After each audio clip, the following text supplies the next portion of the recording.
Why do you think most B2B SaaS go-to-market strategies become kind of too complex to execute? Well, part of our focus with Simple Tiger, I mean, it's literally in the name, is to kind of simplify the complex and just really focus on action, right?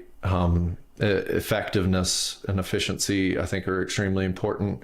And I think that the problem with that and the overthought approaches generally is that they create complacency. They create paralysis by analysis, and then they're not focusing on actually pushing anything individually forward. It's one reason why whenever we're delivering some of our recommendations to clients, we have a lot of other recommendations. We're just not delivering them because they don't matter as much yet. And if we deliver all of them at once, you're just going to be overwhelmed and you're going to be like, oh, what in the world? Like, oh, this is too much. Oh, let's stop. Yeah. And it's like, no, if you really just tackle this, that will then catapult you on to another level where then you can be concerned about this. And so for me, it's like, if you try to start thinking, especially in this market of, AI and I mean, just global market, if you start thinking about 6 months, a year ahead, too far ahead, you don't know where you're going to be in there. We might not even be working with GUI interfaces anymore in 3 years. We might be working straight in command line. So it's like, it doesn't make sense for me, from my perspective, you want to have a good foresight. Where are things going? Where's the puck going?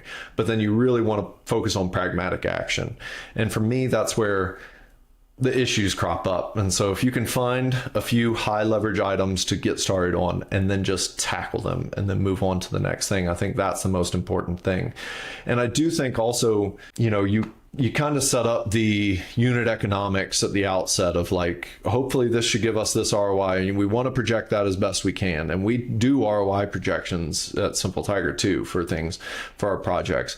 But people who get too myopically focused on that lose the forest for the trees. And then it's like, okay, well, from our perspective, we could do an ROI calculation, but it's, going to be based on a limited amount of data.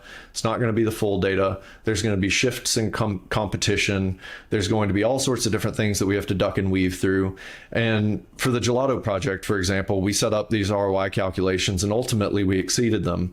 But at a point we were way behind on them. Like the first 6 months, we kind of set it up and then there was like a through line and it just looked like we were going to do this the whole time. But really it was more like we're going to do this. And so it looked like for the first 6 months we were failing. And I was just like, we are working on the right things. We are prioritizing the right things. We have to stay consistent towards them. And we're showing success in these ways. These are leading indicators that are showing really good success.